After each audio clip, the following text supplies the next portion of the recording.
DVC থেকে PHE কল্যাণেশ্বরীর মুখ্য 30 ইঞ্চি জলের পাইপ লাইনে লিকেজ ঠিক করতে হঠাৎ করে ভেঙে গেল ভালভ। আর তার ফলে জেলা জুড়ে বন্ধ থাকলো পানীয় জলের সরবরাহ। খবর সূত্রে জানা যায়, বৃহস্পতিবার সকালে পিএইচই কর্তৃপক্ষ ঠিকাদার দ্বারা শ্রমিক লাগিয়ে ডিভিসি থেকে আসা মুখ্য ওয়াটার পাইপ লাইনে কল্যাণেশ্বরী ব্রিজের কাছে লিকেজ ঠিক করতে গিয়ে পাইপে অতিরিক্ত জলের প্রেশার থাকার কারণে ভালভ ভেঙে যায়, যার ফলে জল সরবরাহ বন্ধ হয়ে যায়। পাশাপাশি ক্ষতিগ্রস্ত হয় পাইপের কাছে থাকা একটি বাড়িও। জলের প্রেসারে ভেঙে যায় বাড়ির দেওয়ালের প্লাস্টার ও ইট। স্থানীয় ব্যক্তি গোবিন্দ প্রসাদ অভিযোগ করেন, পিএইচই ভালভ বন্ধ না করে গ্যাস কাটার দিয়ে ভালভ খোলবার সময় ভালভ ব্লাস্ট করে। সকাল থেকে পানীয় জলের সরবরাহ বন্ধ হয়ে পড়ে। তিনি আরো বলেন, পিএইচই কর্তৃপক্ষ সার্ভিস লাইনে ভালভের কাজ করার অনুমতি দিয়েছে, কিন্তু মুখ্য জলের লাইনে কাজ করা হচ্ছিল, কারণ যেই জায়গায় ভালভ ব্লাস্ট করেছে সেখানে পিএইচই এর ঠিকাদার রবীন্দ্র সিং এর বাড়ির কাছে রয়েছে সেই পাইপ লাইন, যেখানে লিকেজ থাকার জন্য তিনি তড়িঘড়ি ভালভের কাজ করছিলেন। যদি তারা একটু সতর্কতা নিয়ে কাজ করতেন তবে হয়তো এমন ঘটনা ঘটতো না বলেই দাবি এলাকাবাসীর।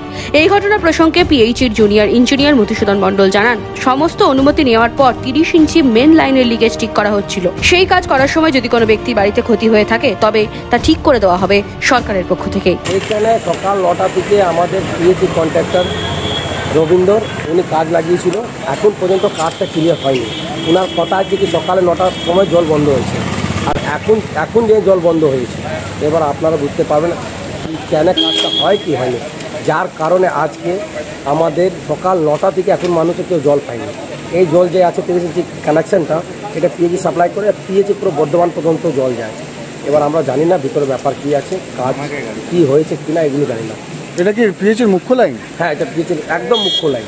এটা পাইপটা আসছে কোথা থেকে? এটা পাইপটা আসছে আপনার মাইথন ড্যাম থেকে। কিসের জন্য কাজ করছিল ওরা? এইটা ওনার পার্সোনালি কাজ, এটা ওনার বাড়ি আছে, একটু জল পড়ছিল বাড়িতে, সেই জন্য কাজটা করছিল। এটা পাস নেই কাজের, আগের কাজের পাস হয়েছে, ওইখানে কাজেরটা, এইটা কাজের পাস হয়েছে। আপনার নাম কি? গোবিন্দ প্রসাদ। এই জলটা কোথায় কোথায় বন্ধ রয়েছে? এইটা আপনার জলটা পিএইচি যে জল বন্ধ করেছে, মানে পিএইচি উপর থেকে বন্ধ করেছে কি রবীন্দ্র বন্ধ করেছে এটা বলতে পারবো না আমি। এবার ভিতরে কী হচ্ছে এটা জানি না। এই পুরো পশ্চিম বর্ধমানে জল বন্ধ আছে, কুলটি বলুন, বারাবণী বলুন, রানীগঞ্জ, আসানসোল, নোখলা, পান্ডেশ্বর, সব জায়গায় জল বন্ধ আছে সকাল 9টা থেকে। কী চাইছেন এখন আপনারা? আমরা চাইছি তাড়াতাড়ি কাজ হয়ে যাক। সব এনার মিস্ত্রি এখন কোনো কাজে লাগেনি, সব মিস্ত্রিগুলো পারলেন না আছে এখন। হ্যাঁ, শুনলাম নাকি জলের জেরে কোনো বাড়ি নাকি ক্ষতিগ্রস্ত হয়েছে। পাশের আমারই বাড়ি ক্ষতি হয়েছে, আপনারা দেখতে পারেন। তো কী হয়েছে কি আপনার বাড়িতে?